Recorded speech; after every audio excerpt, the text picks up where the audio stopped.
everybody, welcome back to my channel. We are today working on another great recipe from the Great British Baking Show Love to Bake book. Today I've decided to go with Spritz cookies. I think that's how you say it. They look pretty phenomenal, pretty decorated. So we'll give these a try today and see what happens. Hopefully they turn out good. So let me get my apron on and we'll get started. All right, I have my apron on and we are all set to go. I've also grabbed all our ingredients, so I'll give you a look at that. Again, I've got my scale because everything is in grams. I've got all the flour and the powdered sugar and everything that I'm going to need, my butter.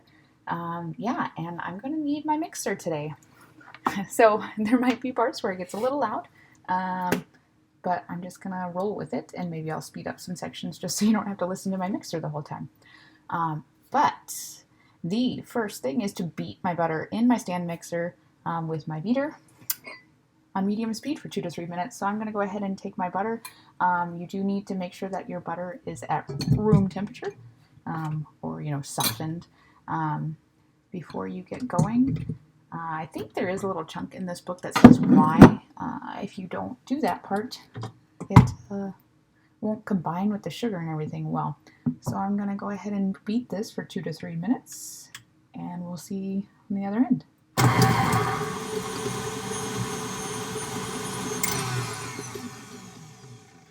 Okay, it's been about 2 to 3 minutes. It did say to make sure that it is pale and soft, which it definitely is. It's pretty pale looking, my butter, and I just scooped it off pretty easily. So I think we're there. All right, reduce the speed to low and add the icing sugar. I did have to look up what icing sugar was because, I kind of had an idea, and I was right. It is powdered sugar, so if you're curious on that, powdered sugar is icing sugar, which makes sense. We use it in a lot of icing. So I'm just going to add this here and then beat it on low for a little bit. Oh, I'm also going to add the vanilla extract while I'm at it as well. Now I did sift the powdered sugar a little bit ago. I just did that right away so you don't have to watch me doing the sifting part as well. So I'm going to add my vanilla extract in here, which again also makes sense because it's icing sugar. We need a little bit of vanilla flavoring. Okay. All right, let's beat it on that.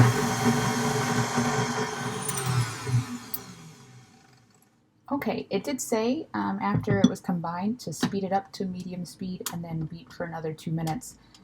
So I've done that part, and I'm just scraping my beater off a little bit so I get some of that stuff off so we can mix a little bit better. And then we are going to add the egg, and then we'll mix again.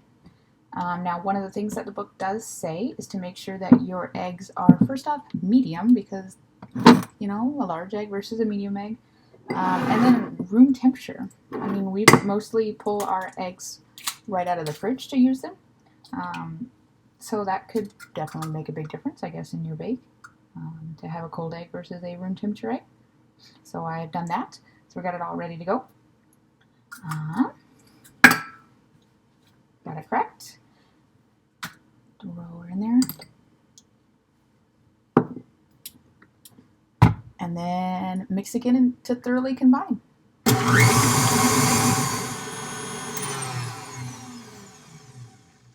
Okay, it's combined, but it looks really kind of funny, almost like it curdled in there. Maybe you can't tell quite as much. Looks a little weird. I'm not sure if it's supposed to be like that. That's what I have. So we'll see. Hopefully that doesn't make a big difference. Maybe when I add the flour and stuff, it'll kind of soften up. All right. It does say to add your flour and the corn flour. This recipe does call for corn flour, which I have never used before. So I've already got it mixed into my bowl with my flour because, again, I had to sift these as well. So I've already got that going. And I'm just going to kind of slowly add this into my mixer, and then we'll hopefully get it smooth.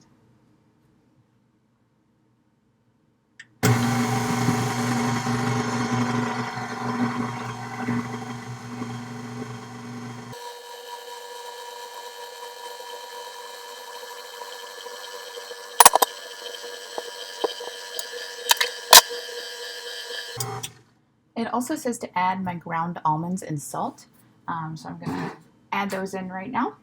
Let's see, I've already got my ground almonds all measured out, so I'm gonna mix those in. And then my salt. Again, how do I get a pinch of salt out of this? And it's always a pinch.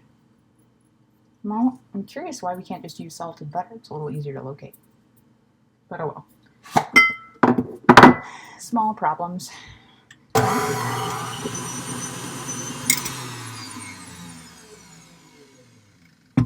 All right, we have some smooth dough. So I don't think that the butter thing made a big deal as of yet, at least. I guess we'll find out in a little bit.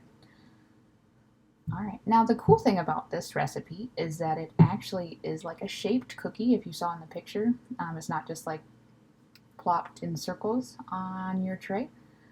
So I actually get to kind of shape these out of a piping bag. I mentioned in the last video that my mom was a cake decorator, so I'm pretty familiar with piping bags and the such, so I do have one. I've got it set up behind me. Oh, wrong way. You can see. You can just put it, you can get the disposable ones, you can get reusable ones. I have a disposable one. I don't like cleaning the piping bags. I know that's not very like environmentally friendly, but I don't use them very often. I'm just really for holidays to make cakes and stuff like that when I'm decorating. So I don't use them that often. But this is what I did. I just took the piping bag. I've got a star tip nozzle in there because we are going to make cookies with some shape to them. And so I'm just going to get these all my dough kind of fitted into my piping bag and get ready to pipe my cookies.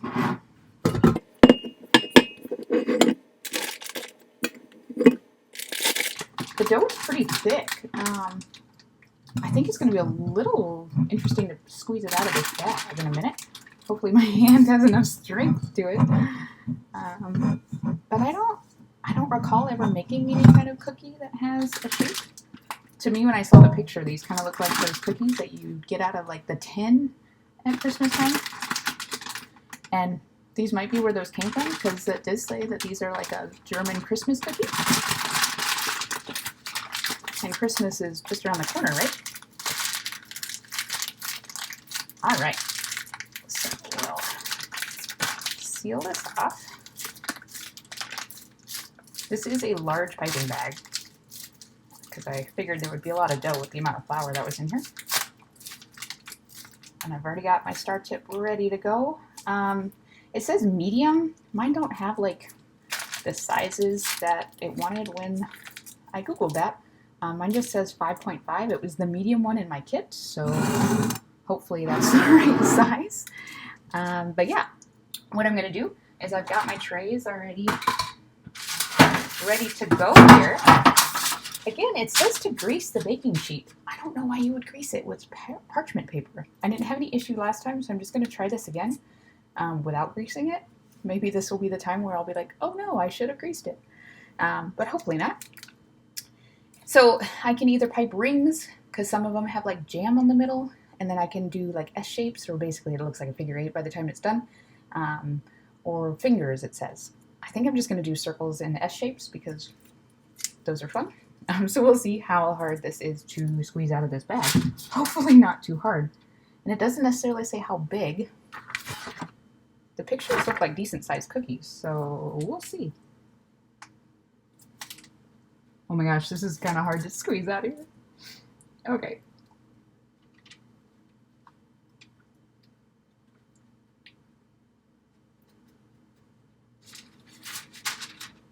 Yeah, that's gonna take me a while. This is not easy to squeeze out of this bag. I mean, I just got that little tiny cookie on there. I think a medium should be a bigger tip, but I've got this one in here now, and I did not put a switchable nozzle on there, so I am stuck with it. So yeah, we're just gonna keep going. I'm definitely gonna speed this part up.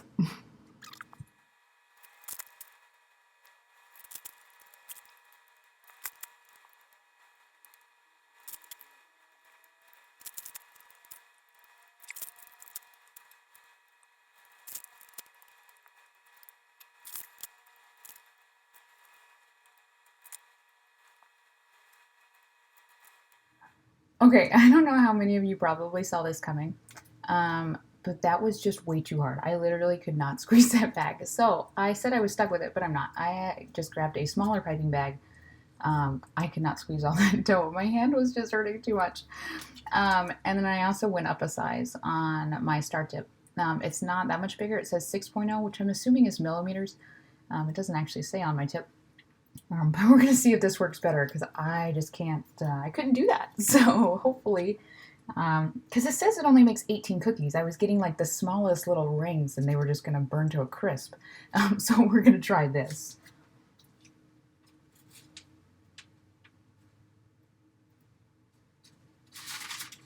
Okay, much easier. Still not easy. I wouldn't necessarily want to do this all the time. But I'm definitely going to get nicer rings and a little bit more cookie to them. So hopefully this works better. I'm still not too confident that they're going to close up the hole. We'll see. I might do some different shapes just to test out, see what happens.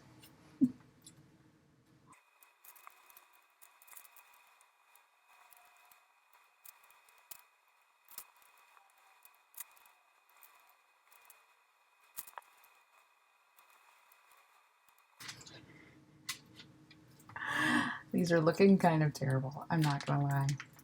I don't know who can squeeze these out that uniformly. I don't know.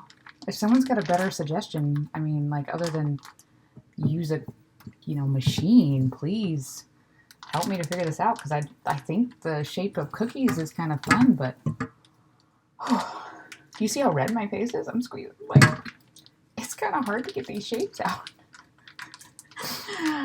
Oh my goodness. I mean, it's funny, right? Like, I just don't know how this would be fun. Maybe I need to be German. I'm not. My husband is. Maybe I should get him in here to squeeze these cookies out because I'm having such a hard time. Okay, I'm having a little bit more luck with the S-shaped ones than the ring ones, so they're looking a little bit better there. You can see they're a little bit more uniform at least.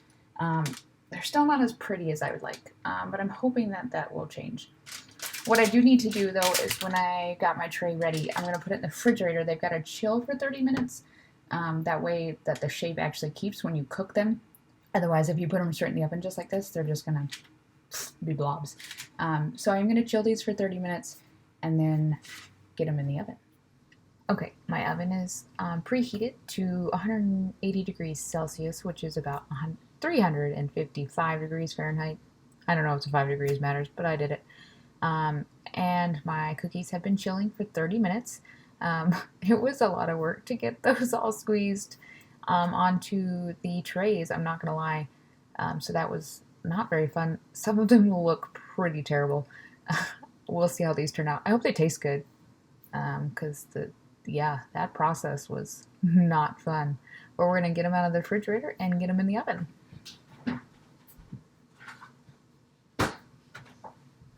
So you see one of my trays. Okay. Put that one in there.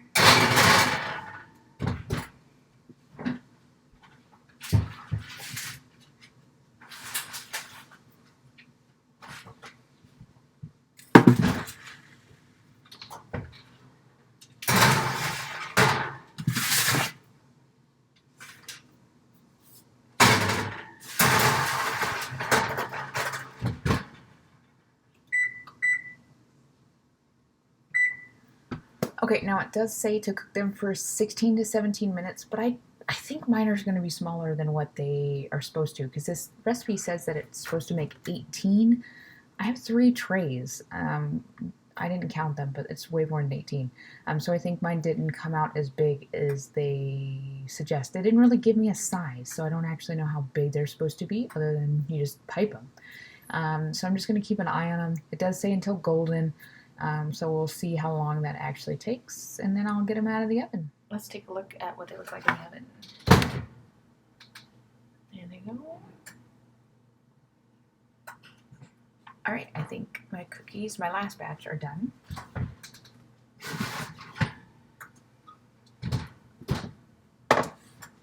Now I only said last batch because these ones were on the bottom of the rack when I first started cooking them, so they got a little browned on the edges on the bottom. But these ones look really good, so hopefully they're done. I'm going to give them a minute to cool and then we'll transfer them to a rack. Okay, so the recipe does say that you can either fill them with jam or dip them in chocolate, and so I'm going to do a little bit of both just to taste it. So I've got some strawberry jam, and it says half a teaspoon of heaped half teaspoon of jam into the center or into your cookie. So I'm just going to pick a couple of them and do a little jam and see how that tastes. It's not really going to look all that pretty, I don't think, but my cookies really don't look all that pretty, so that's okay. Now, I have strawberry jam. Some of it says to use apricot. I don't really like apricot, or maybe I just never had a good one, but we'll just give these a try and see if it tastes good like this.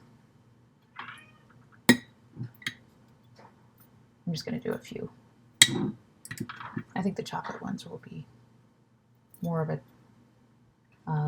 enjoyment.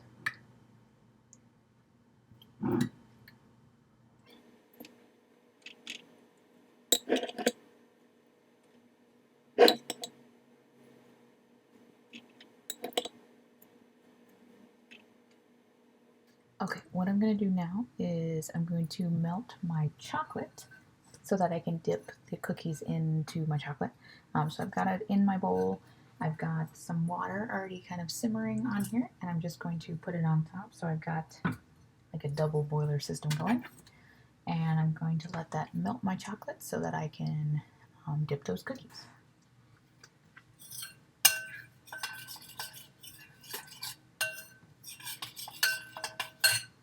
Okay, so my chocolate is all melted. It's ready to go. I'm just going to give it a minute just to cool off just a little bit, and then I'll start dipping.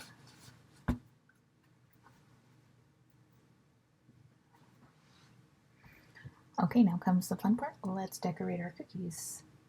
I'm going to grab one and just dip it in there. This is to shake off the excess.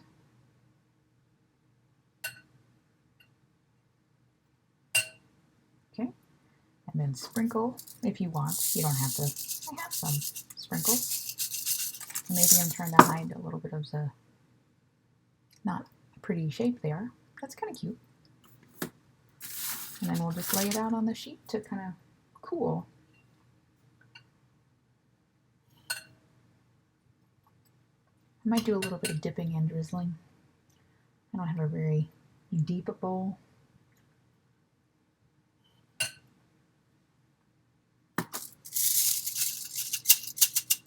I also might do some without the sprinkles.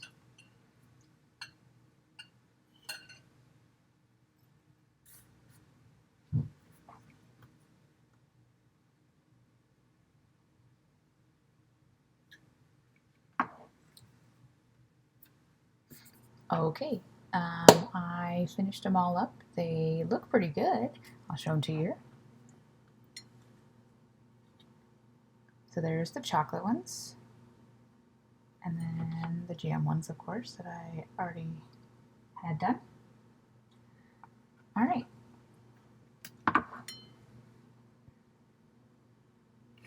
So I grabbed a couple, and I'm going to give them a taste test real quick. One jam, one chocolate, just to, you know, make sure I'm fair.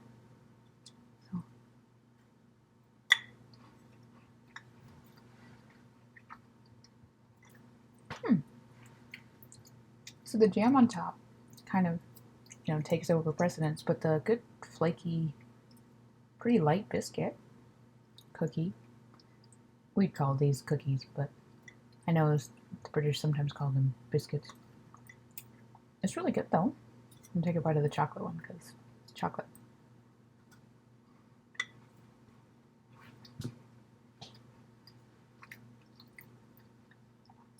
Okay, so it's dark chocolate. And I don't usually like dark chocolate, but I think it's pretty good in this because the milk chocolate I think would be too sweet. These aren't overly sweet biscuits or cookies, which is nice. I mean, I could see you dipping this in a cup of coffee. It'd be really good. It's pretty buttery. The chocolate and the jam, whatever flavored jam you use, is definitely going to kind of take over the flavor of the biscuit. So if that's what you're aiming for, great. Overall, I had such a hard time with the piping of these. Maybe I just don't have the hand strength. I wouldn't doubt it. But so that was definitely a part that I would hesitate on making these cookies again for that. But they're really good, so if you want to just make the dough and then just plop them on, I don't see why that would be a problem. Mine did not spread really at all, so if you're trying to make a certain design and you're worried about them closing in, I didn't have any spreading. They pretty much baked however they were shaped on the tray. And they went about 15-16 minutes in the oven. I did not get the size that they're supposed to be because I got way more than 18 here. But that's okay. I actually like that they're smaller. Like I said, if you wanted to dip one in your coffee, you could have one and not feel too guilty about it. But overall, it's a pretty good recipe. Yeah, that's all I got for today. So I hope I'll see you again next time when I make my next recipe.